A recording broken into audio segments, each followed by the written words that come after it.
I'm Malcolm Nance, and welcome to the Black Man Spy Morning U.S.-Iran War Update Day 25. I That's can't right. keep track. 25.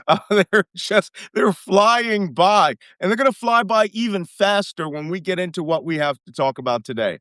But first, let me introduce our panel. I have Jacob Kaarsbo, former Danish military intelligence officer, Middle East expert, and Wajid Alliance, Saudi Arabian geopolitical expert. And man, have we got stuff to talk about this morning. But for those of you who may have noticed, I am not in Montreal, Canada. I am back in the United States in my writing office, which, as you can tell from this backdrop, a lot less plain. And I don't have the computer monitor behind me, but I do have it in front of me. We will not be using PowerPoint today because we pretty much have just two things to talk about.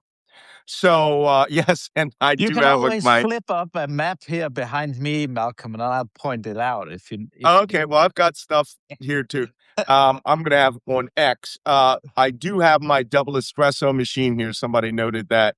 Welcome home, espresso machine. Yes, I'm having like 13 of those this morning. All right. As you can see, I've already got the black bags under my eyes. So this morning, we're going to go into that, and we're going to do a lot more talk about these major movements that are going on. Wajid, what's up? We can't hear you. Can you hear me? All right. Jacob, can you hear me? I can hear you. No, We lost him. He said, I think his internet was going down. That's what he's trying to tell us. Is like, ICE is raiding my house.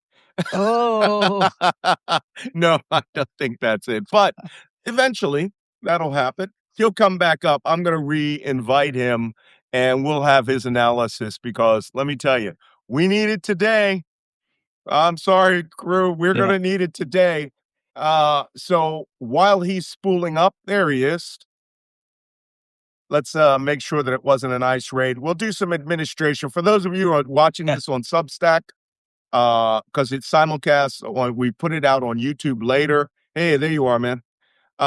Just those little red hearts to the right, press that 5 or 10 times, and that'll make a billion little red hearts float to the top. And that means the algorithm will allow us to be seen by more. Yesterday, we had 2,000 watchers. I'm sorry, anybody who's not here today is in big trouble because you're going to be watching me massively this week. I'm bringing out my whiteboard, okay? Because the situation is so dynamic. It's more dynamic. If I were to do it on PowerPoint, I'd be here like 4 hours working on PowerPoint. Yeah. The things that are happening here are going to be monumental, principally because of some of the activities that are happening between the United States government and the government of Iran, so to speak. We have Vice President Vance maybe flying to Pakistan, and we'll talk about all that. But first, again, we want to do that administration. If you haven't subscribed to Wajid or Jacob, there's a little gray box up top that says Black Man Spy. Touch it, and up will pop the subscription notices. You will absolutely want to be watching for the rest of this week, especially after Friday, because I think the war is going to a completely new level by Friday evening. And also watch out for the reason you need to subscribe is I'm going to be doing emergency lives. And I wanted to do one last night, but I wanted to let the information we got develop as opposed to what we have now. And it's developing. It's developing fast. It's developing quickly. So while you're watching that, we are watching everything else. Casualty board has not changed, so I'm not going to be showing you a casualty board. There was a major strike in Tel Aviv, at least 3 hits with cluster munitions. I'm going to show you the video of that. But more importantly, we haven't gotten a casualty report from the Mogen David, which is the Israeli version of the Red Cross and Red Crescent. They handle that, and they bring out the teams also that, as you know, in Judaism, they collect every part of you. If you're wounded, if you're killed, they will literally sop up your blood, right? Because it's part of Jewish culture. All of you, as much as you as possible, must be accounted for.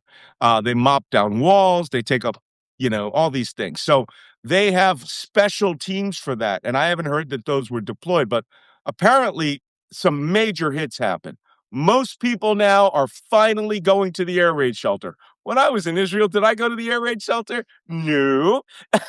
I was just like, oh my God, air raid sirens, just like Ukraine. I feel so at home.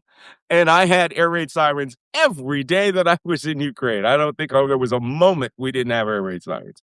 So, Israel, most people now, because of the major casualties that happened in Adar and Dimona, are now really going to those shelters. And they needed it last night. They really got hit. So the significant activities that we're going to talk about. Yes, Jacob. Yeah, which is super interesting because when you count, Iran is firing less missiles. So the missiles fired at Israel are more efficient, more able to penetrate, and there's less warning. That's what it tells us. Yeah. They really did hold back. Yeah. They really did hold back on these Quorum Shar 4 and these Zafar, I think it's Zafar, hypersonic missiles. These things obviously maneuver. They are defeating Patriots and Red Arrow and David Sling. They're defeating them. I saw one that was an in-space intercept. You can tell when they intercept in space, they have this rainbow-like bluish-white color because it's literally on the edge of space, outside of Earth's atmosphere. But the debris still comes down along the trajectory. Oh Hence, my God. my hotel getting hit with a warhead. And I've confirmed that, by the way.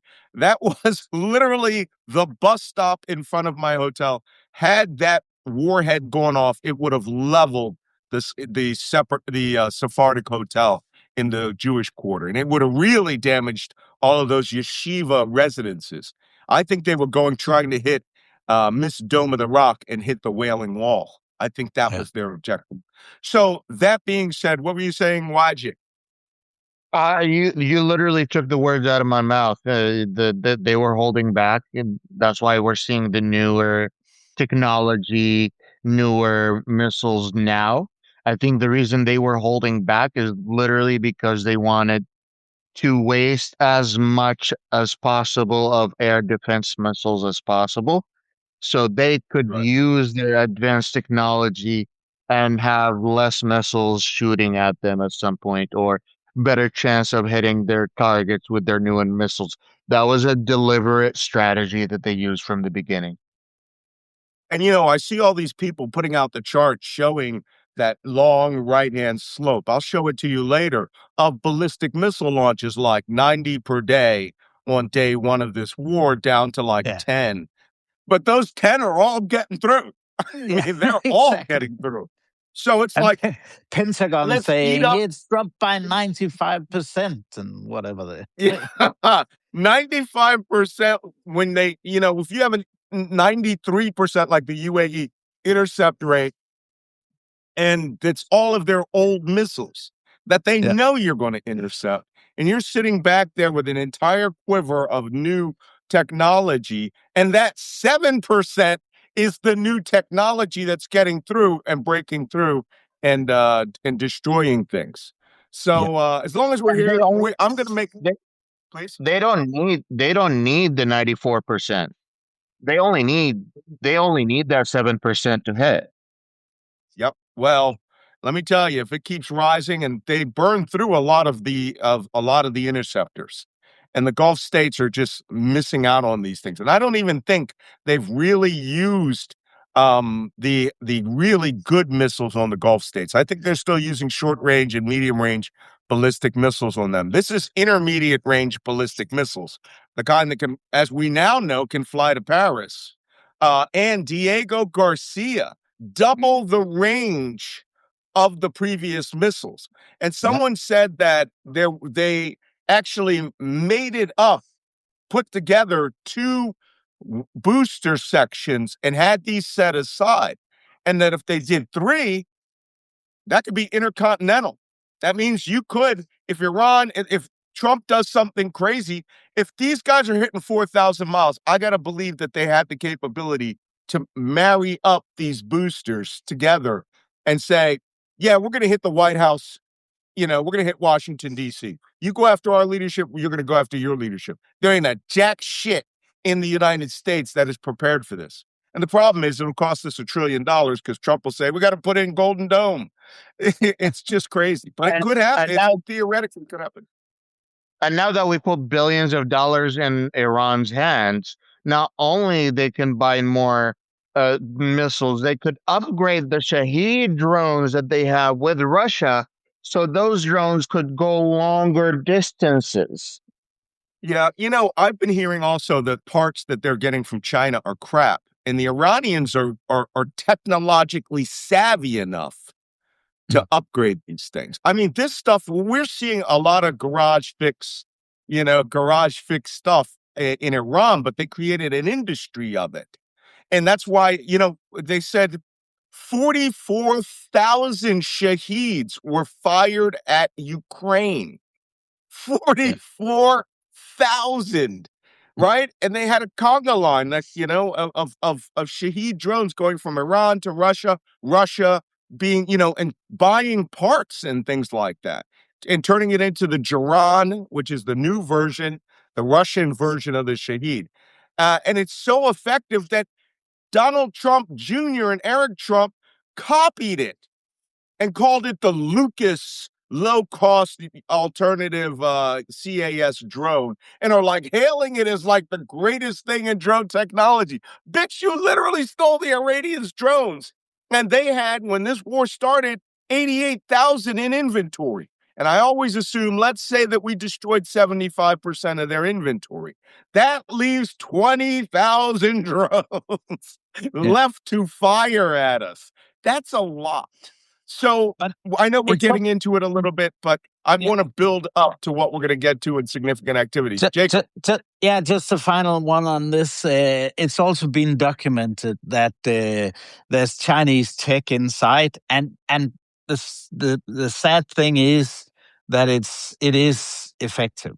It is actually good stuff, and that's what enabled these spectacular penetrations and radar takeouts and stuff that we've seen. And yeah, that's the sad thing. So it's cooperation between Russia and Iran, but with Chinese tech in it. Yeah. Okay. Okay. Jacob, if I could just caution you as we're speaking here, you're starting to use phrases that sound like a Pete Hegseth operation code name, right? First we had Rough Rider, then we had Midnight Hammer, and now we have Epic Fury, and you're talking about spectacular penetration.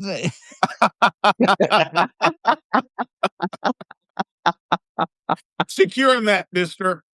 That's what and the funny thing is, if we were in a real, if we were in a real operations briefing, every morning I would go, Kaarsbo, do you have any spectacular penetrations to report? And it would be a perfect joke. So we fill in a segment in the beginning instead of SIGAX that's called spectacular penetration. Spectacular penetration. Oh, that's sad because I do actually have spectacular penetration to report this. No. Okay. But before we do, I know we're going to levity, but this morning, ladies and gentlemen, this is going to get murderously serious here in a couple of minutes, and you're going to see all three of us practically crying, trying to give warning. And but before we do that, I'd like to introduce a new segment. I'd like Wajia to show us what coffee cup you're using this morning, because it's changed. Yesterday you had like some painted, hand painted by Italian handmade. That's very delicate. Jacob, do you have a coffee cup? Yeah, it's the old Defense Intelligence Agency mug. I got to get you a replacement. I have one of those on my shelf. You can have. and as I've been telling people, it's made in China. So U.S. Defense Intelligence being Chinese are just laughing all the way. And the best part is it's probably a specialized place that's actually run by Chinese intelligence, right? yeah. And for every 500 cups, they're putting like a listening device in, like every fifth cup. Yeah. Crazy. Yeah. Well, I'm sporting my enamel black honey coffee cup, which is a cafe that it's in Ukraine, in Lviv, Ukraine. It's a chain that's out there. It's a very small place. So I every morning we're gonna check in and see what cups we use. We'll be clever about that. All right. Oh yes, Lara, U.S. Defense Intelligence Agent. Okay, it's not good. It's going to get bad from this point. So enough with the levity. Let's move on to significant activities. The significant activities are so significant. That's all we're going to talk about today. And then we're going to talk about some of the politics. First significant activity is that there was a serious ballistic missile attack on Tel Aviv yesterday. I say yesterday. It was yesterday for them. It was last night, early this morning for us. And believe it or not, I'm going to show you a report from Fox News because, oh, by the way, Jacob, this is the guy from Fox News we met in Greenland. Oh, no. The guy that fell up The guy whose ass I kicked. And he Yeah, was the guy whose ass I kicked. so embarrassed of himself that he fell up the stairs when we met him in the restaurant. I can't believe he was in the Navy. Anyway, this is the report. Listen to this. This is about Israel's attack today. Responders are removing debris. Whoop. Oh, Iranian attacked you. Impact is Tel Aviv. This was to say black zone is really from the skyline. Well, sorry. Impact on a running ballistic missile. You can see the side. There's a part of the building. They're told us to sheared off. At least Sorry, I got Al Jazeera going at the same time. missile barrages continue. The forces arrived here after receiving dispatch to this emergency hotline. We go straight into this building. Even though it's could switch spots at any moment, even though something might be on fire or there's cars on fire, that doesn't matter. What matters first when we arrive to the scene is life-saving operations. Israeli air defense systems were working throughout the night to intercept this incoming fire. They were able to take down some of the ballistic missiles, but others had those cluster munitions on top. We could see the debris and bombs raining down over the skies of Tel Aviv. Now, the Israelis say they have just launched a new wave of strikes against Iran just in the last hour. This comes as U.S. Central Command is continuing to fly alongside their Israeli counterparts. These strikes from Saturday trying to destroy what is left of the military structure of the Iranian regime. President Trump yesterday talking about the possibility of a diplomatic outcome to end this conflict, saying this.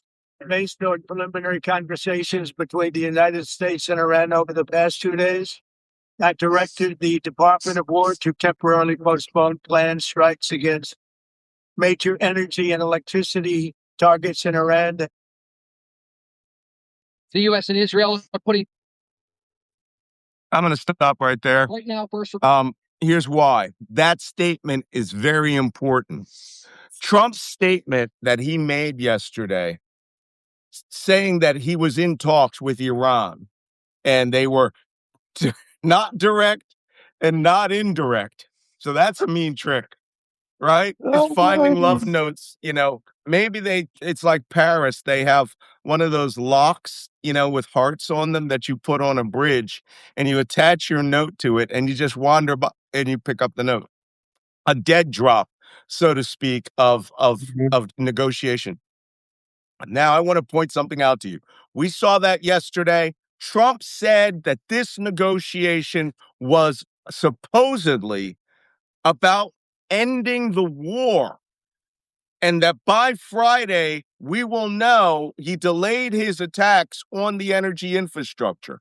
Well, apparently, energy infrastructure was struck last night by the United States and Israel. So I think the Israelis, as I told you, there are two agendas going on. Israel's agenda is, fuck all y'all, we destroying it. Trump's agenda is, how can I make some money off of this? And that's not a joke because, as you know, right before he announced his 48-hour deadline, someone purchased $1.6 billion in stock futures after the market collapsed when it dropped 90 from 112 to 93. And then, of course, within hours, it jumped back up to over 100. Someone made hundreds of millions of dollars on Monday off of this. And this is criminal level investigation, but that's not what I want to talk about today, because There's we have two big another incident Yes, on please. this, Malcolm, just before. There was betting on this Right. happening to the tune of $580 million. Just placed bets on this. And this is not by some shitty, dodgy newspaper. This is the Financial Times reporting that.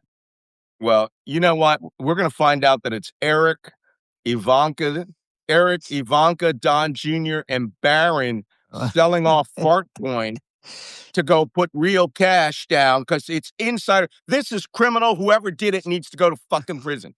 Our service members are dying. And let me tell you, by the end of today, I'm going to explain to you why more are going to be dying by the weekend or after the weekend. So we have two significant activities to talk about today. And as a matter of fact, one of them makes me so mad, I'm going to be doing a special YouTube video called, when I rant, called Now Hear This. Because let me tell you, shit is about to get very, very real. Two significant activities occurred yesterday. One was Trump's statement. In his statement about them negotiating and supposedly going to Pakistan is where we're seeing the air movements. Air Force Two, the Secretary of State's aircraft was seen tracking over to Pakistan. An official United States Air Force aircraft, C-2, was tracking over to Pakistan. So a very high-level person is on that aircraft. Either Marco Rubio or Witkoff and Kushner. I don't understand why they're even there, right? Or I saw a report that Vance himself wants to lead a delegation because, you know, as a Marine fucking E4, he doesn't have anything to do but take notes for his newsletter. So, you know, he wants to get involved in the big war. I'm going to tell you an assessment that hold it. I want to give an assessment right now, and I want both of your opinions because I'm seeing things that tell me something very specific. I think this statement by Trump, which may have been true or not, is being used as a strategic deception. That this is literally what he did in the week before the war, and that he has a play coming, and we're seeing the evidence of that play, right? And that every fucking word of this is a lie. And that what he's doing is he did a 5-day pause for a very specific reason. And he was sent out there. Yeah, him and his buddies can make some money off the market. But I'm seeing activity that tells me this war's about to go to an entirely new stage. What do you guys think about that assessment? Exactly right, Malcolm. And we've seen the same stuff going on, you know, with Ukraine. Also, these statements about X, Y, Z and deals and so on. And then, you know, on the back of it, there's something entirely else happening. So once again, we need to go back to the old premise. Watch not what Donald Trump is saying, but what he's doing. And he's doing the exact opposite of what he's claiming in those posts on Truth Social, and all the speculation. I just want to throw in there. Today, I see a lot of speculation in media about Kalibaf, the president, and blah blah blah. It's a load of nonsense. Kalibaf decides absolutely nothing. Outside of the framework of the Revolutionary Guard, absolute radical people. We've just seen today that Larijani has been replaced by Salgafar. It's another top Revolutionary Guard person. We've seen other replacements pointing in the exact same direction. So it is the hardcore, the most radical elements of the Revolutionary Guards that are deciding the way of Iran, and entertaining any idea that Taliban can somehow control something that Right. these guys don't want is just fantasy. Yes, and it is a fantasy. Waji, what do you think? Think a I strategic think deception's going on, or you think we got legit negotiations? I think it's a combination of strategic deception for the interest of Trump's finances more than anything at this point. The reason I say this is because the Trump keeps changing his bottom lines. He keeps changing his negotiation tactics, and he keeps changing his negotiation demand. One time he wants a regime change. Another time he wants the opening of the Strait of Hormuz. Third time he's like, no, we don't want a regime change. We're willing to work with someone who's willing to work with us. So, like, at this point, the Iranians have come up with 6 demands. They are very clear with what they want. They want guarantees that there's no attack like this going to happen again. They want all U.S. military bases to be evacuated. They want reparations for all the damages that the United States have done on their land. They want their proxies to be protected. They want the control of the Strait of Hormuz, and they want the handover of hostile media. Like, What is that? that's not gonna happen. I don't get the last one, but like at least they have demands that haven't changed. We know what they want. We can negotiate with that, but we still don't know what Trump wants. So at least when he has to send someone out to negotiate, us in the Middle East at this point, if it's the president or the vice president, otherwise we don't want to talk to you. Mhm. That's Yeah, how we I can dig think. it. We want to talk to the big man. Come on, let's get this done. Okay. So let me put this into context for the audience. So why do I think that this is all bullshit? It's not just that Donald Trump is saying it. Jon Stewart did a very funny piece last night where he said Donald Trump said this and the Iranians said no, it didn't happen. And he goes, I never thought I'd get to the point that I would actually believe the Iranian government first. Yeah. Because Donald Trump is a liar. He's a pathological liar. And we saw that these negotiations running up to the February 28th attack were, in fact, bullshit. They were never negotiating in good faith. He worked for months with Netanyahu on this plan, right?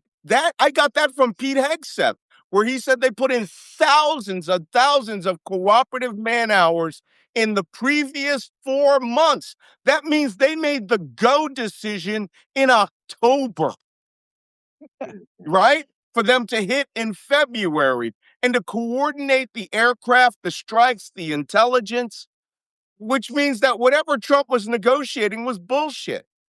Right? He never intended to actually go through with the negotiation, considering that, what is making noise that he's willing to settle for is Barack Obama's deal, the JCPOA with Donald Trump, that turned it into the TCPOA, right? And it's ridiculous. Now, I have to take you into the tactical realm to give you an idea of what is impacting the things that are going on in theater. Tactical is like little ships and airplanes going off, right?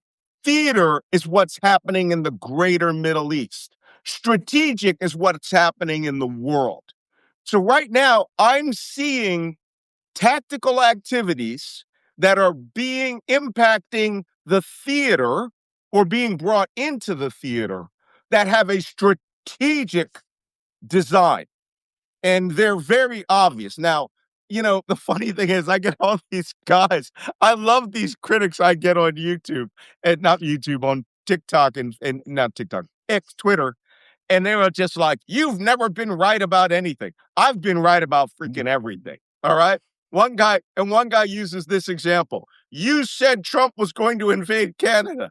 No, Trump said he was going to annex Canada, right? And how do you annex Canada without an invasion? They just lower the Canadian flag and fly the American flag and everybody's loyal to you. And then he said, you said the same thing about Greenland. Well, I was right about that one. I was a year ahead of that one. Everybody knows they were about to invade Greenland. So, which is why we are where we are. So why am I bringing this up? Because I'm thinking Twitter is using its algorithm to push up a lot of the misinformation related to this strategic deception. I'm seeing an enormous number of bots come onto my Twitter feed, and it'll be like 500. Yeah, Malcolm, awesome. And then you start getting the last recents are all like, why are you doing this? And one of the things they keep saying is, why are you telling the Iranians what we're doing? Right? It's like, dudes, this country is building tens of thousands of ballistic missiles that can fly into space and drop multiple warheads on Israel, right? Can shoot at Diego Garcia. They had a space program, right? So what makes you think that they're going, Khalil, What does what does Malcolm say? Malcolm Nance say? Well, yeah, what does Malik have to say today, huh? Secrets from Jacob Malcolm Nance. Jacob Kaarsbo, write it down. In that watch here. Yeah, he's a Saudi, but Meanwhile, Pete he's so is good at adding this. journalists to the private messages of the United States security forces. It's orders. Come on, please. Okay, so let me explain something to you people. When you have 93 million people, you can, first off, the Iranians have one of the I believe they have the highest level of education, second only to the Palestinians. Because the Palestinians had nothing to do but go to university, right? But the Iranians have one of the highest levels of education there. They are every Iranian I have met has been very politically savvy, very, very smart. And the first thing you think is, don't ever try to buy or trade something with these guys. They will out hustle you in a minute. Okay. And so, by the way, half of the stories from 1001 Arabian Nights come from Iran. Okay. So the genies, the eunuchs, everybody stabbing each other in the back and getting some advantage, and, Alibaba getting away with things. That was all happening in southern Iraq, eastern or western Iran. So I've learned some lessons. In this particular instance, they have an intelligence apparatus that don't need us. And they also have access to Russian geospatial intelligence. Clearly. I mean, they were putting drones down the middle of the radar dish, which requires you to have intelligence coordinated, that what we call, what we see on YouTube or Google Earth is 1 meter intelligence. That means you can see across an item that's 3 feet wide. There is capability that will get you to the point where you can count rivets on an airplane. And the Russians are giving them this. The Russians are spectacular penetration. Yeah. Yes. Stop that. That's how they get that spectacular penetration. They know which button to push. So anyway, you got me completely off kilter now. So the Russians are giving them very good intelligence, and it's probably not even real-time intelligence. The real-time intelligence Russians giving them is related to U.S. operations from the United States, because they know look, the Russians don't need to say, hey, the B-1 bombers are bombing Mashhad. Yeah, I'm looking out the window. Yeah, you're right. Thanks.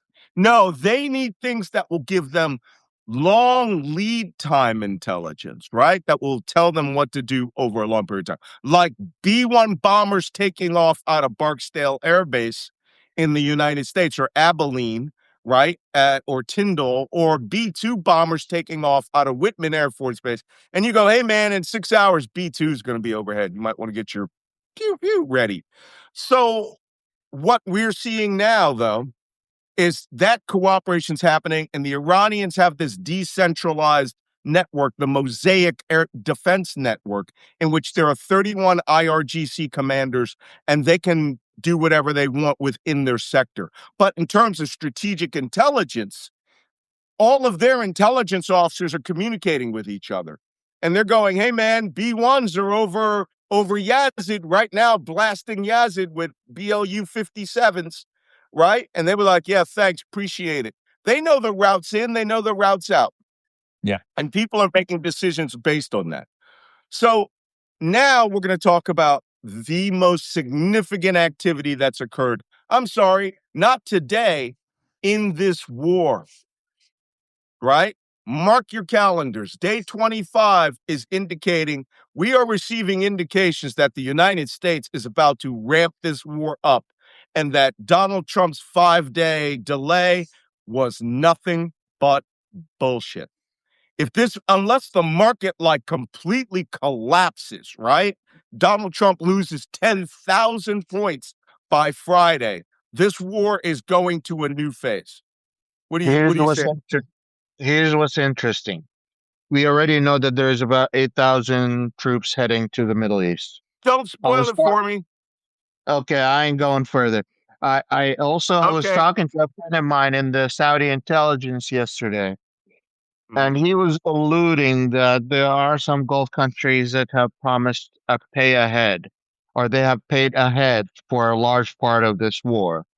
And and now Trump is like, well, I have the money, let's do it. I don't know how accurate that is, but that is one of my friends in Saudi intelligence that usually I argue with, but that's what he was trying to convince me.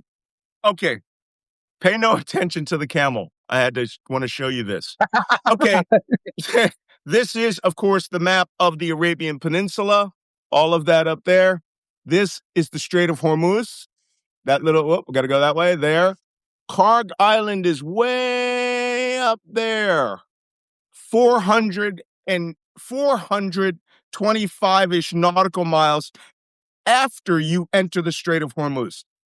From the eastern Strait of Hormuz here, there, that's 500 nautical miles all the way up there. So we've been discussing this. I brought it up on Twitter that, hey, how exactly are they getting up there? Well, people kept coming back with, well, the Marines have helicopters, right? Yes, I do. I do indeed know the Marines have helicopters. Oh, look at this. I'm a moron. Because I'm a good intelligence professional, I actually have a pointer.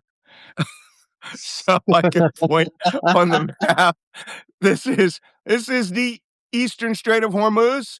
The Strait of Hormuz, right in the middle. That shark-like island is Qasem Island, and where I'm pointing to above Dubai is the western Strait of Hormuz. And way up the coast is Kark Island, way the hell up there. Opposite Kuwait, 100.5 nautical miles opposite Kuwait.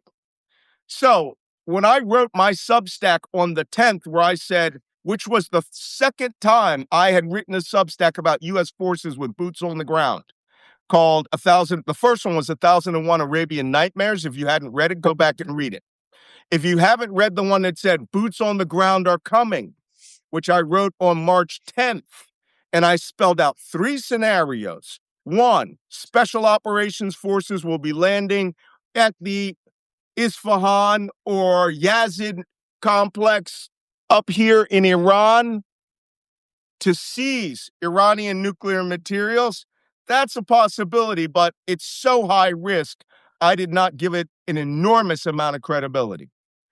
Second, when people are talking about Karg Island up here, they are forgetting that you have to, if you're talking Marines, you got to fight your way through the Strait of Hormuz and then work your way up here without being hit by any ship missiles, mines, torpedo boats, suicide drones, all of that. And then I get these geniuses that go, well, they got helicopters. They can just fly up here, boop, boop, boop, boop, boop, boop, boop, and fly to Karg Island. It's like, really? That's 500 nautical miles on an aircraft that has a 600 nautical mile range, which means that it would all have to embark from a ship, fly up here, land in Kuwait or Saudi Arabia, refuel with Russian satellites watching and listening to everything, right? And the Russians would be like, Ya Hussein, they're coming. You have about 2 hours. They're all refueling at Ras Khalea or at Alia Selam Air Base, right? And not to mention, we have given them about a month's warning that we were coming to Karg Island. A more rational discussion was, why wouldn't you just fly troops into Kuwait and Saudi Arabia stage there? Not the 82nd Airborne. The island is too small for a parachute jump. Too small for a parachute jump. It's 8 kilometers by 4 kilometers. And 60% of that is oil refinery and oil pumping station, right? Which means you could jump into it. Let's say that you start doing parachute jumps and the first 2 out of 20 sticks lands on the island. That's like 10 men each. And then they explode that place while the rest are jumping on the island, and you're burning to death as you come down doing your rendition of the jump into San Mary Glees and falling into the burning city hall. Not an optimal way to do it. So the way that you would do it is heliborne assault, because then you don't have to bring the Marines through here. You use the Marines for something else. What are the Marines good for? Taking islands. Where are their islands? There's 8 freaking islands down here they must take just to pass up there. And those islands are Larak, Hormuz, Kishem, Hengam, Greater Tomb, Lesser Tomb, Abu Musa, Siri, Kish. And you could throw Furor in there if you really wanted to go in there. I'll show you where they all are, because I have been through them. I carried out a battle next to Siri Island. I have gone through Greater and Lesser Tomb right in the middle of a combat action, and it was not pretty. And that's when we had complete dominance of the seas. And they only had 1 anti-ship missile. Malcolm, how do you know they had 1 anti-ship missile? It missed my ship by 150 feet. And you know what they did after that battle? They bought 1,000 from China. They ain't stupid. They used 1. It was American. Harpoon. So, what's the better way to do it, Malcolm? The better way to do it is fly a shitload of special operations troops here, put them on helicopters, and then have them assault that island, land on it, take it, do an amphibious or a heliborne demonstration, which means you go in, you blow up, you kill everybody, you raise the American flag, you take a picture, and then you fly the fuck out. Because if you think you're going to hold it, give it an hour. Now, the Iranians may, in fact, be mining the ever-living shit out of that place. IEDs, right? Rigging the oil refinery to blow up, even the pumps themselves to turn it into a flaming inferno. That's what I would do. And there are guys in the Iranian Revolutionary Guard Corps that fought Iraq for 10 years that are my age. And they'd be like, why don't we do what we did to those Iraqis down in Basra during Karbala 4? Why don't we do what we did up in Suleimania, right? Why don't we rig chemicals at the freaking Karg Island? Let's go to Karg Island, because this is no fun unless you're looking at it. The Karg Island Petrochemical Facility. That's right here, right about where that K is in Karg. That place produces butane. Butane and propane is explody-splody, right? Bad. All of this is bad because if that blows up, you could rig it to blow everything else. If there are oil in these bunkers, it will burn. And I don't know if any of you have ever lived under an oil cloud. I lived under one for a month. For 3 weeks, I did not see daylight. I may have all sorts of horrible carcinogens in me, because I lived at Port Ashweba in Kuwait after Saddam Hussein blew up 1,000 oil wells. And did I mention there were 1 million fucking landmines there? Landmines everywhere, right? Not the sea mines, little poppy things that'll blow your leg off or bounce up to your chest and explode. I know, I got 2 of them that EOD cleared for me. 1 million of them were planted. So how many of you think they could plant in a week? 5 days, if the Russians go, hey man, they're coming for that island. And here's the empty part right here. This is the empty-ish part where the IRGC had surface-to-air missile batteries. Here's the runway that they cratered 4 times. Here's the village of Kark where you can get shisha, right? So this is where you get your shisha and Turkish coffee, right down here next to the IRGC boat pier, which they destroyed. So they still got shisha bars there. And you know what they're doing? They're doing like me, right here, watching Al Jazeera to see what the Americans are doing. So now that we've got that out of the way, they will not be landing Marines at Karg Island, because we also know the second unit of Marines that are coming are 3 weeks still out. The first group, did I say 3? Closer to 4. The first group of Marines won't be in the theater of operations to the Eastern Strait of Hormuz until, Friday. Right? And all they're doing is training, shooting bullets, and practicing raiding. And I suspect that they're not going to Karg Island at all. I suspect that they're going to the second largest transshipment point outside of Karg Island, which is right here, called Jask. Jask Terminal is a new terminal. You see here, it'll say Bandari Jask, right? This is Jask. Jask also has an airstrip. We've seen F-18s over Jask recently. There's a small IRGC naval base right here, which I'm sure they've sunk all the boats in it. But more importantly, this is an oil facility that if you take Karg Island, this is where all the oil would come to, and it's outside of the Persian Gulf. So so that the Indians and the Pakistanis don't complain that you've destroyed all their oil access, you could take Jask with the Marines in an amphibious raid from here, and then let the Indians and everybody refuel all their oil without having to cross the Strait of Hormuz, which is coming, right?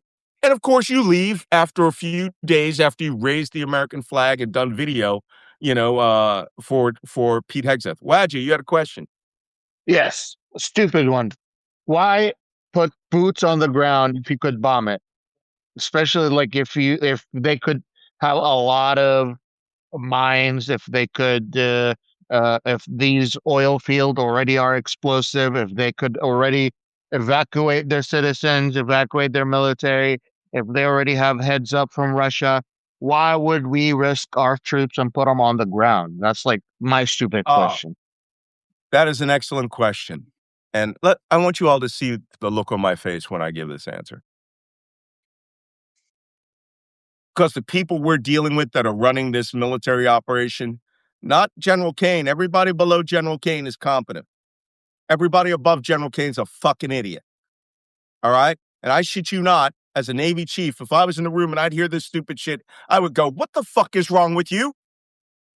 You want to fucking disable Karg Island, use a Hellfire, put 2 fucking rounds in the net refinery's pumps, and finish. You want to do Jask Island? Same thing.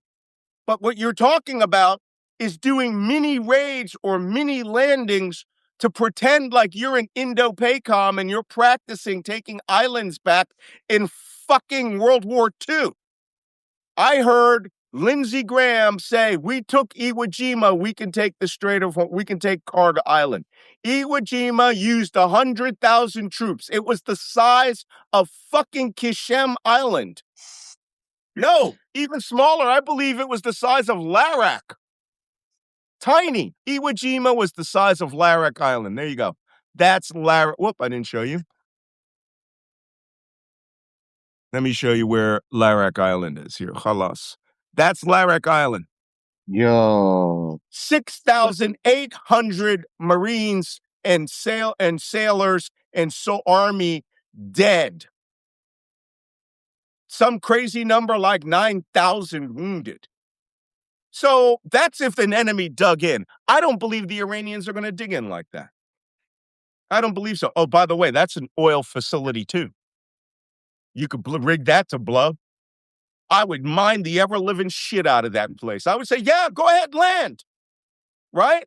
But I'm going to have fucking surface-to-air missiles everywhere. Small boats chock full of them.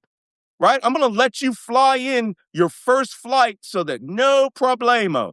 And then you're like, yeah, we got this place. Let's fly in everybody else. And it will look like the Russians flying into Hostomel during their big ambush where they shot down like 8 helicopters in a row, right? I mean, by the way, the Battle of Hostomel is considered a disaster. So here, that's what I think is going to go on. But I think all of this is going to happen simultaneously. Malcolm, you're really getting worked up about this. The Marines are arriving on Friday. They're going to take a couple of days to get their briefings from Com Fifth Fleet, and they're going to get their final maps, their 1 to 50,000 scale maps of Jask and Hormuz and Kisham from Defense, from National Geospatial Intelligence. And then they're going to want to do some map exercises. So let's say Saturday or Sunday. But if you do it on Friday, everybody's chillaxing and at mosque, right? They're not out in the street because we're stupid. We think people think like this. I have literally been asked in my career, it's in my memoir, what time do Muslims pray so that we can attack them with their backs turned to us? Right? Stupid shit. Because the Quran says if you're in the battlefield, if you're sitting a riba, right, you're watching the watchtowers, you don't pray with your back to the enemy. That's right. And I actually had a intelligence officer go, "Oh, really?" Like he got disappointed that his brilliant plan had done it. And guess what? Guess what time they did it anyway? 8 in the fucking morning at Fitr. Thought that they would do it. Said, yeah, their backs will be turned to us. So, Malcolm, what are you getting all worked up for? I just want to give you some geography lessons here. Strait of Hormuz, this is the Easy Pass Gate, right? Kishem Island, Larak Island, Hormuz Island Triangle. The city of Bandar Abbas, better here, city of Bandar Abbas. And then down here, Greater Tumb, Lesser Tumb, Abu Musa Island down here, which used to belong to the United Arab Emirates.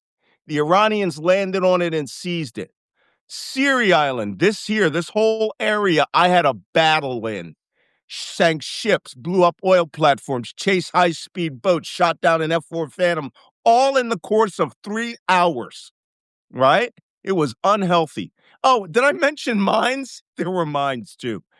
This is Farur Island. That's Kish Island. All of these places. Bandar Laga, that was a major IRGC base that they have been bombing like crazy. Malcolm, you really sound like you're getting worked up over this. What is going on? Well, funny you should mention. When the United States starts preparing for attacks, the thing that they do is called shaping the battlefield. And the last 2 days, I have been watching this and noticing that the U.S. Navy and Air Force have been shaping the battlefield around the Strait of Hormuz. And I will show you why. This map right here, which you can see is of the Gulf again, shows where the United States has been bombing. We've been bombing Kishem, the village of Kishem, which is the Easy Pass village, right? That's where the toll booth is. Bandar Elaft, Bandar Ilagid got fucking B-1 bomber bombs on it because there's caves for IRGC boats and anti-ship missiles there. Greater Tumb, Lesser Tumb, Abu Musa. Critical western Strait of Hormuz places that you have to clear to get past to go up there. I suspect Abu Musa is being bombed because I believe the United Arab Emirates, when our Marines come to land on all these islands, the UAE and the Saudis are going to try to take Abu Musa back because that used to belong to the Emiratis. And they will do the TV show with them raising the flag and singing Allahumma askarna, right? All on that place. God bless our soldiers. And you'll be seeing that on TV 20 times a day, UAE flags flying. We finally took back Abu Musa. Yeah, there's a reason the Iranians took it because you weren't on it, and it's the size of my barn. So, you can take it back. The UAE and Saudi Arabia has shown some interest and some controlled interactions and this involvement in this war. But I think that's just gonna pull their whole leg into it. Yeah. Well, they've been attacking small boats, tunnels, suspected anti-ship positions. They also have been attacking hard stands, places where bulldozers have graded out a spot so the anti-ship missiles can just run up onto that, pointed in the right direction, fucking bop missiles off, right? Even here at Bandar Lange, somebody said, "Oh my God, y'all, here at Bandar Lange, they blew up the harbor tower." Why would they do that? Well, if you have ever been in this zone, all right, I have been here between this area right here. Did circles around that place. That's Iranian waters, by the way. It was unhealthy. But Bandar Lange has a radar on top of the harbor tower. They have a Furuno radar that does surface search for all the little fishy boats, right? It was also a very high tower. It was like 30 meters. And it, with that radar, could look out over the horizon and see vessels out here, even though it was a civilian radar. So they blew the tower up. And we're going to do that to every port that has a fucking radar. So you may as well turn it off. Because one, we got a lot of airplanes. Two, we have a lot of bombs. Three, we don't have a lot to do until the Marines get up there. So we are bombing the shit out of all those freaking islands that I pointed out. We do not bomb the shit out of these things unless we are preparing them. Preparing them for what? Invasion. This is a satellite map of Greater Tomb Island, one of the bigger IRGC facilities. This comes from MT Anderson. This person is a great analyst. I got to tell you. And the U.S. started bombing positions, right? They said here, hardened shelters, weapons storage, runway, and defensive positions. What they didn't do here, see that runway? They did not do what they did on Karg Island, which is blow holes into the runway. They left the runway operational, which means they want to land on it and use it when we take this island. So we are going to land on Abu Musa, Tumb, Siri, probably Kishem, Larak, but we're probably going to take the Western ones. That's what the Marines can do. We do not need amphibious ships to do that. So they can actually fly over the United Arab Emirates this way, like all the geniuses keep telling me, and go. First place they're going to go is Abu Musa, because you got to pick up the Emiratis and let them come too, kill those guys, then go up to Tum, then take Lesser Tum, maybe even Hengam, right? But they are clearing the Bandar Lange Greater Tum corridor. This is wars. This is shaping of a battlefield that is coming, right? Now, if you don't think the Iranians know this, you think they're idiots. But anyway, we are prepping that shit. And MT Anderson did some good imagery analysis of this. Let me show you. These are some of the weapons storage bunkers that have been hit. We're trying to take away their weapons, and we're trying to make the lives of anyone on that island unhealthy. Here's the Is that on piers. Greater Tum? This is all Greater Tum. Yeah, we're blowing the shit up out of it, except that runway. We know the Iranians don't have any aircraft now. So the runways are now to our advantage. So Malcolm, you're getting really, really worked up over this. So the Marines are there. They're going to do that. That is not the big stuff I want to tell you today. The big stuff I want to show you today is this chart, which was done by the Intel Frog. You can't read it in great detail, but this is all the aircraft movements that came from the United States in the last 72 hours. All of these, dozens of freaking flights. So I'm going to go over the flights first and explain to you who those units are that are flying. Here's what happened. 35 C-17 transport flights, 12 from Hunter Army Airfield in Fort Stewart, Georgia, right? 8 of them are unknown where they came from. 7 of them are from Joint Base Lewis McChord in Washington. right? The headquarters of the 1st Ranger Battalion, 7 transports. Each of those transports can carry over 100 guys and equipment, right? 6 of them at Pope Army Airfield in Fort Bragg. 6 aircraft just moving shit. That is Delta Force. 4 from Fort Campbell. That is the 2nd Ranger Battalion. 4 of them, 4 from Naval Air Station Oceana. And I find it very interesting that it's Oceana as opposed to Norfolk. Oceana Air Base is our big fighter base. But what's the closest special operations base to it? The headquarters at Dam Neck of SEAL Team 6, like 2 miles from there. SEAL Team 6. MacDill Air Force Base in Florida, that's the headquarters of Central Command. That is most likely a Central Command forward command team. 1 from Joint Base McGuire-Dix in Lakehurst, New Jersey. Now, that one is interesting. There is a group called the 621st Contingency Response Wing of the U.S. Air Force. Now, how do you know that, Malcolm? Because when I'm in Philadelphia, that's my commissary. And the 621 CRW has a very prominent place on that base. What do?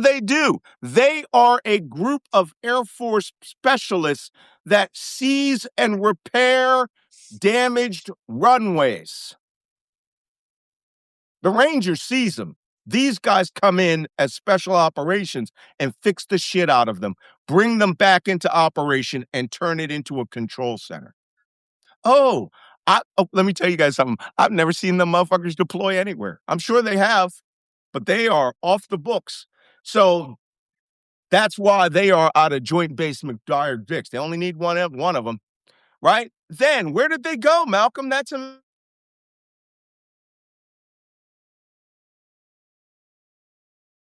let me see if I can bring up Google Earth.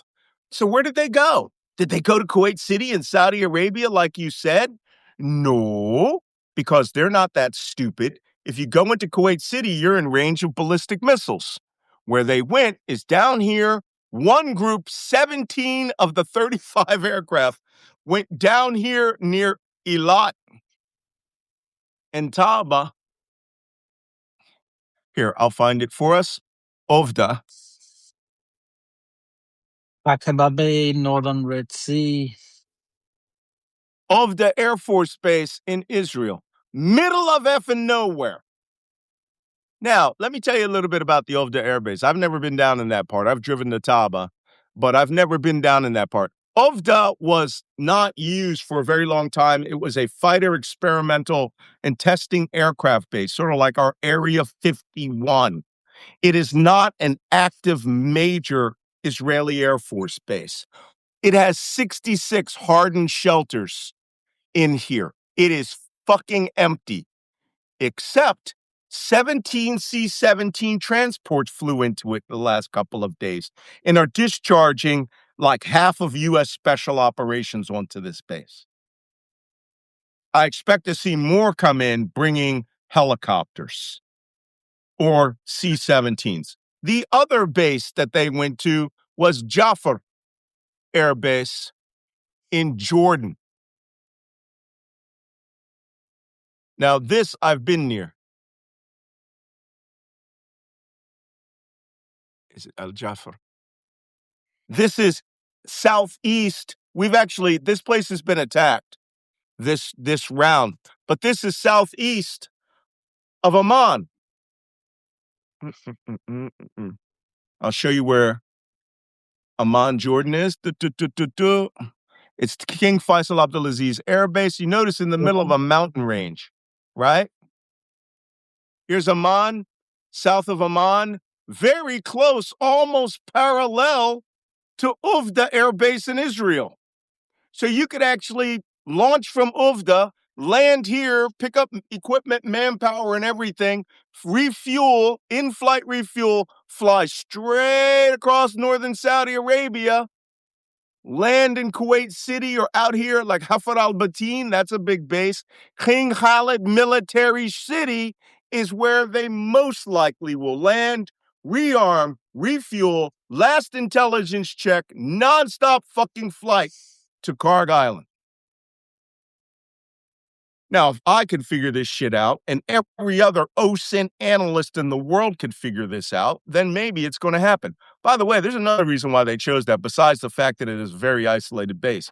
It's just a couple of hours from a place called the King Abdullah Special Operations Training Center, Katotek. And it's where like every special operations group in the Middle East will go. And this is the sort of place you want to go, right? Door to door, rocket ranges, got fucking everything at King Abdullah. And you want to go there to zero your weapons, get your shit wired tight. Then everybody comes back on the school bus, and then we go and we launch. Malcolm, man, you seem really worked up about this. What are you trying to say? I'm trying to say that sometime this weekend, the United States is going to invade Kaarsbo Island, Toomb Island, Greater Toomb, Lesser Toomb, Abu Musa, Siri Island, maybe even Larak to get the Easy Pass base. And you're going to say, well, wait. Don't we have another group of 2,100 Marines, 2,500 Marines coming in 3 weeks? That's the follow-on. They are assembling a Go Force right now, which leads me to believe there's something that Michael Cohen told me, Trump's lawyer, and a couple of other analysts of Trump have said. He has never moved equipment that he didn't use. Same thing for Venezuela. Every one of these operations, when he moves it, he uses it. This is not for show. This is for go. Now, you're going to say, wow, Malcolm, you're telling the Iranians what's going on. I am not telling the Iranians what's going on because they have the entirety of Russian intelligence at their disposal. Russians probably got copies of the warning order. If any of you have been to Fort Bragg, there's 5 freaking strip clubs. All they got to do is watch the telephones at the strip clubs, see who's paying off their baby mamas in advance, watching vehicles move around Pope Air Force Base compound, watching them literally load vehicles come from the Delta Force compound moving over there. You don't know when CAG opens its weapons lockers, the Russians don't know about it.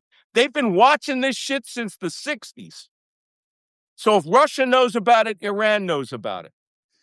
The only people who don't know about it is you.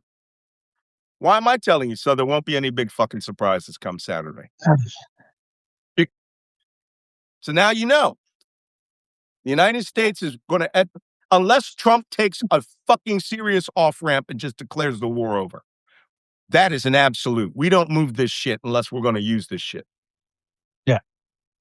Did you cover the aircrafts that were damaged and taken down during this conflict so far?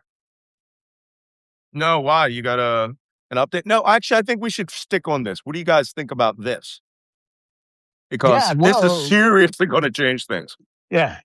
No, but for sure, it matches the pattern that we saw in the build-up also. And as you said, Malcolm, these things get used. So that is the main scenario now. There could be a black swan event, obviously, but don't put your money on anything, and just don't read too much of all that talk about negotiations and stuff, because that's really just a sideshow and perhaps even a diversion. Yeah. The only reason I mentioned that is because if this were to happen, I can only imagine the casualty numbers that the United States will have. Whether it was through machinery or personnel. We could take that island with 0 casualties. I mean, we're good. We're good at that. Like I said, everybody below General Kane knows what they're doing. We're good at that. We'll fucking hit it with Reaper drones, and we'll have drones over there, and we'll be real-time killing every individual there. It's the shit they left for us, right? And they may do one of these things where they let us have the island, right? You're going to tell me that Mujtaba al-Khamenei, who went into combat at 17 years old and fought with 1 million other Iranians where there were 1 million casualties killed, that this guy's going to go, oh, we are afraid of the Americans, let them take it. There will be a fucking battle of Qadisiyah here somewhere. The question is, where are they going to do it? How are they going to do it? I would be all for it. They'd be like, Malcolm, are you saying you don't want us to go on this thing? Yes, go. But go fucking smart, right? Know what's out there. Know what the enemy has capability of.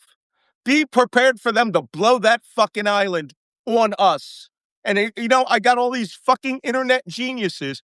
There's a reason I retired with 36 medals and ribbons, right? It's because I did a lot of shit and I saw a lot of shit. And granted, no, they weren't all combat valor awards because this was the Black Wars, where we weren't talking about the shit that we were doing, the secret wars. And Abu Musa Island, we planned to take that place before. We've run secret missions, I said yesterday, of barges sitting out there shooting up every fucking IRGC boat that came into the Persian Gulf. Nobody even fucking knew about it, right? Shit just disappeared at night when the little bird helicopters started shooting shit up. This is different. They've had 47 years to prepare for this. They've fought people who destroyed Kaarsbo Island. And if it comes down to Donald Trump owning Kaarsbo Island with the pumps still running, saying he's raising the American flag and seizing that oil, they will destroy that facility because it is the same as them destroying the facility. Exactly. Give it to They don't Trump have as a access gift, to it. nothing to lose. But Yeah. again, And I got a lot of people. Like this whole war, it's one thing to go in and say, we're good at this and we can do it. But what the hell is it for, and how do they get out? And that's the big problem. I mean, there's no My favorite. Well, this is why they there's bought no idea. This is why they bought the 621st CRW, because those guys, they stupidly blew holes in in Kaarsbo Island's runway. Now somebody's got to go there and fix it under fire. That's what the contingency response wing is for. And then they could have just bought in CBs, but CBs are regular guys. This group, this is their game. So, and then the rest of the guys are going to be patrolling through the city. The IRGC guy that they find, they're going to do it. They're going to take prisoners. They're going to bring guys out. Woohoo! Great. Then a wall of anti-ship missiles come, or rockets come, or ballistic missiles. By the way, Kaarsbo Island is within range of the missiles the Iranians haven't shot yet. The short-range ballistic missiles. They're So long shooting all story the short, meteorites. this is a honey trap. No, it's a Trump trap. Because for 40 years ago, Trump said, seize Kaarsbo Island. Bitch, go seize it yourself. Now he's going, okay, I'm going to go do it. And we're going to raise the American flag on all these islands. I'm not shitting you. Taking islands is easy. Holding islands is hard. This could be Island. like Snake Island. Okay, can I point something out to you? We got all these guys, the Twitter warriors, who are saying, well, they don't have a navy. Well, Ukraine doesn't have a navy, and it sank every major warship and 3 submarines in the Black Sea without having a navy. Indeed. It's like, you guys, no one seems to learn the fucking lesson. And if I were to ask for a political solution, a strategic decision on this, I'd say I'm a no-go on this. There's no need to waste our servicemen's lives for a demonstration. No. Now, I could be completely wrong. Friday comes, Trump just uses this like a loaded gun pointed at the head of Saudi Arabia. But you guys know what it's like. I mean, Jacob, you know what it's like, these soft guys? It's called work ups for a reason.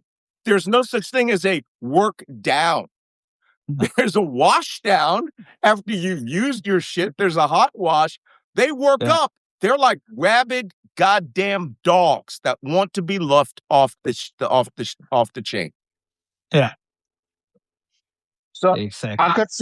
I could see the Americans really pushing for the Saudis and the Emiratis to be involved some way or another in the island takeovers.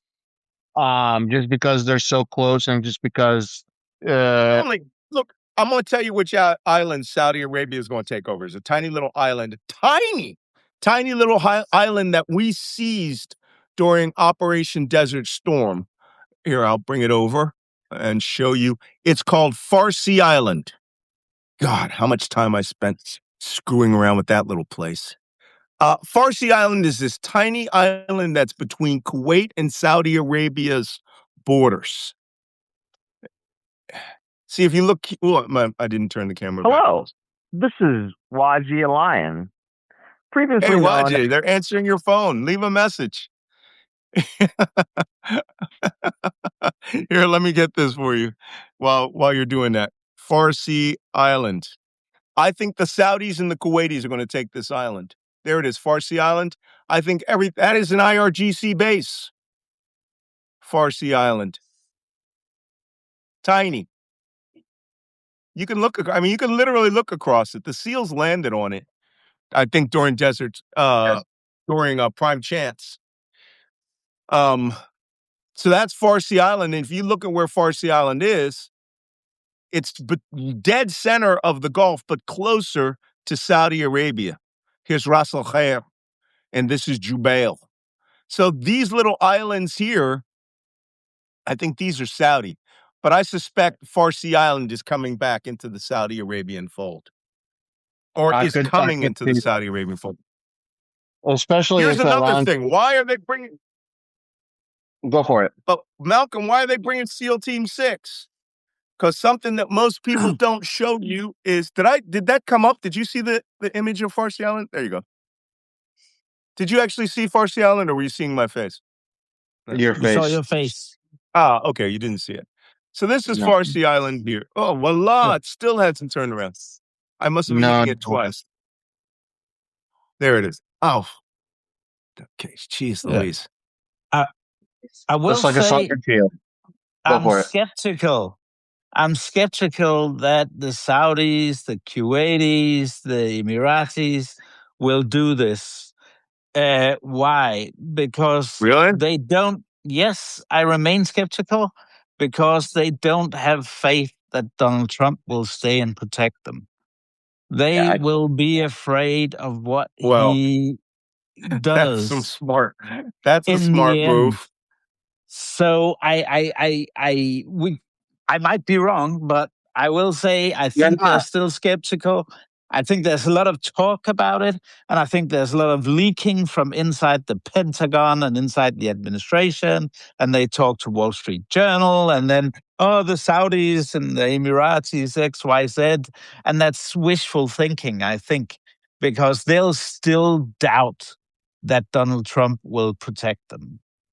They have already been talking publicly that they don't trust the Americans and that they believe that the Americans will leave them hanging dry. The only thing that could get them to get involved is the constant Iranian bombardment of their facility. Yeah. Mm-hmm. So this is tiny little Farsi Island. You can literally look across it. It's about 2 city blocks long. And it's an Iranian Revolutionary Guard base, has high-speed boats. As a matter of fact, in this image, there are there's 2 boats in harbor. 4. This is like from a year ago. But that's Farsi Island. It's very close to Saudi Arabian islands here. This small cluster, and this is just off Jubail in Saudi Arabia. So that will probably be turning into a Saudi island. It'll be renamed Saudi Island, not Farsi Island, Arabic Island. Or Arabia. Okay, and another thing, people, I know some of these guys, I saw the question, why would SEAL Team 6 be involved in this? Mm-hmm. Or not? It may just be regular SEALs also. They may have just picked up regular SEALs. Team 6 is a national mission unit. Because all out here, east of Karg Island, is something I don't hear anybody talking about. There's a load of Iranian gas oil platforms, GoPlats, out there that are facing Kuwait. And so we have to seize those GoPlats simultaneously. And that is a salty SEAL team mission. They have oil. They have actually helicopter landing pads on it, but that's like an ambush site, right? We'll probably blast them with drones and then fast rope onto the platforms, or have SEALs come up out of the water and do that. So I have a feeling if I were to be part of the joint staff planning this, I'd say everything all at once, everywhere. We don't do this just seizing Carg Island and making the other guys laugh. We hit them fucking everywhere all at once. Now, by this weekend, we'll have enough troops in the region. Oh, the 82nd Airborne's coming. The Ready Brigade, that's another 1,500 paratroopers. So I don't know. And the third option could be, by the way, my Substack wrote about both of these and said we may do all of this at one time. Nothing it precludes us from also jumping into Iran and going up here to a suspected nuclear weapon site, which may explain why all the special mission units, Delta and SEAL Team 6 are here with a shite load of Rangers, because this is a lot more than taking a couple of islands and a platform. Yeah. It's a lot more. So are we invading Iran for real, for real? Don't know. We're going to find out. But how many soldiers in total by this weekend, Malcolm? We have the 2,500. We have the 3,000. No. What else? Set aside the 2,500 Marines, because they're on ships. It's the other guys. If it's 3,000, the 82nd Airborne, if it's the 82nd Airborne, that's 1,600, right? Let's call it 1,500. Let's say that the Rangers are taking both battalions. That's like 300 guys, operational shooters, about 250. That's 2 companies. Let's say 500 Rangers in total, right? If it's Delta, they're not going to bring all the squadrons. Yeah, actually, they might. But, this is a full court press. They may actually take all three things that I wrote in my article, which is nuclear site, Carg Island, Strait of Hormuz. I literally predicted this 10 days ago. And somebody at the Pentagon goes, this is sexy. Let's do it. I don't know. All I know is that they are moving enough resources. What we haven't seen yet is enough helicopters. If we start seeing like 20, 30 C-17 flights down here to King Khalid Military City, which is here in Saudi Arabia, because that's a last launch off point. That's where soft stage during Desert Storm. That's where, I want to talk about some of the stuff that I know that went into Kuwait during Desert Storm, but nobody goes up to King Khalid because it's in the middle of nowhere for a reason, right? It's the main Saudi base in the east. So, unless, of course, you have Saudis going, hey, look, Delta Force, taking videos of the helicopters landing. Don't laugh. That can happen. That does happen. That happens. All right. I'm not going to get into the ship attacks and all the rest of that. Let's see if there are any questions. But what I'd like people to do is reserve their comments and questions, because I think it's time to do a special episode on this. So I do have a series of questions. Please tell me the name of the places hit in Israel. I think it was Petah Tikva and not Ramat Gan. Hold on, I will tell you in a moment. Rish Aminon. Let me look that up for you, because it's right here where the place is.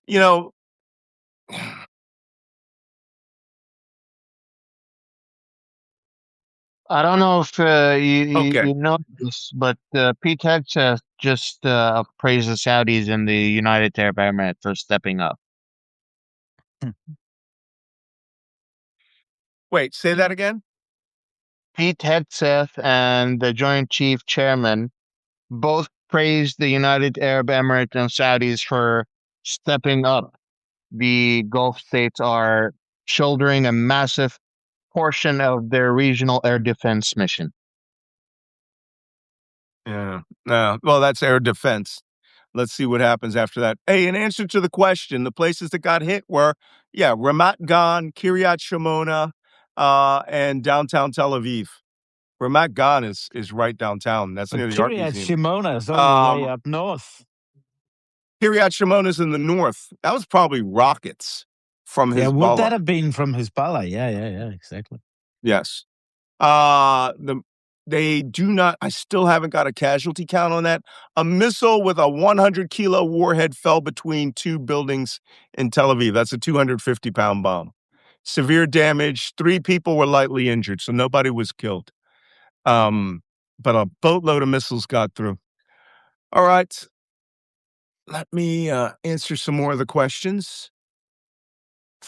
I'm being very dainty with that camera because if you right above it is the end button.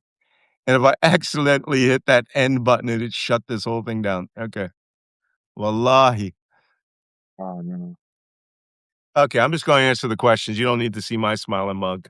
Next question. I'm gonna skip Lebanon today.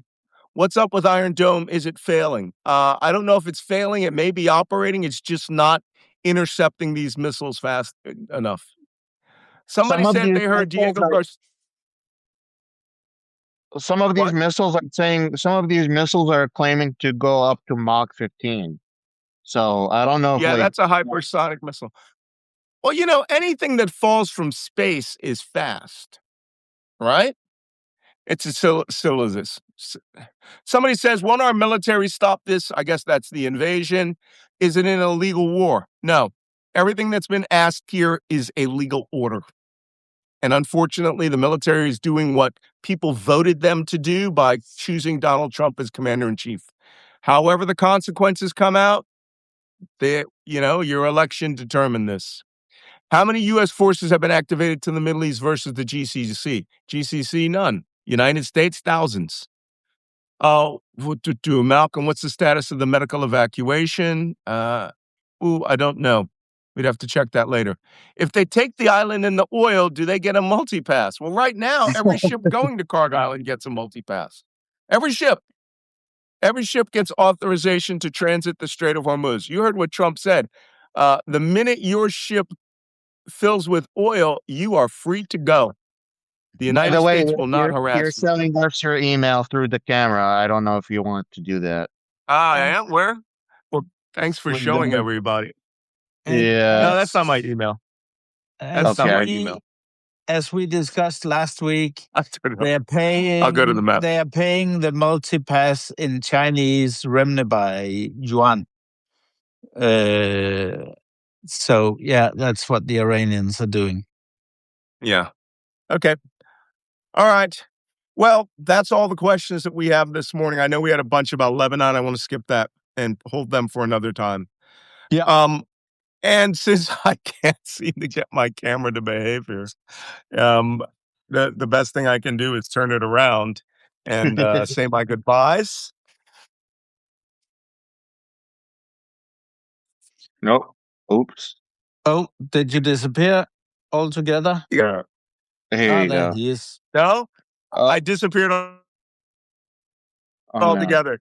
You know why? Because I hit the button. Anyway, I will get it now. All right. I can show myself now. All right.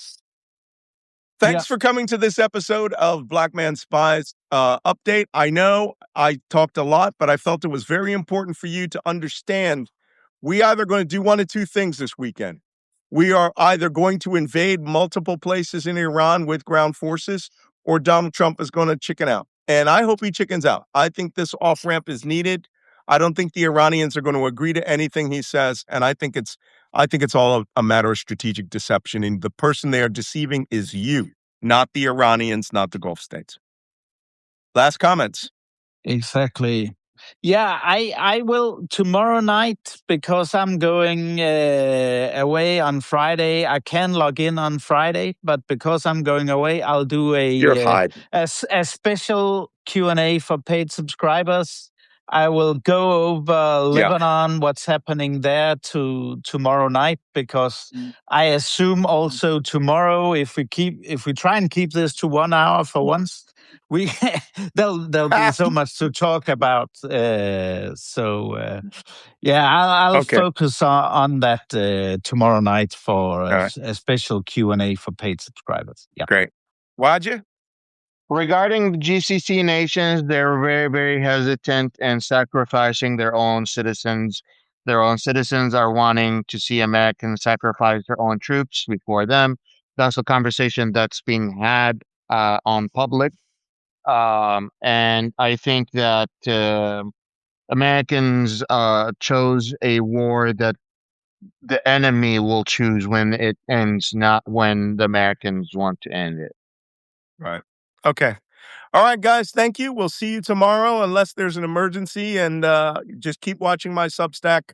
I send those emergency lives out. It'll say emergency live, and we shall see. Okay. Until then, tomorrow. See ya.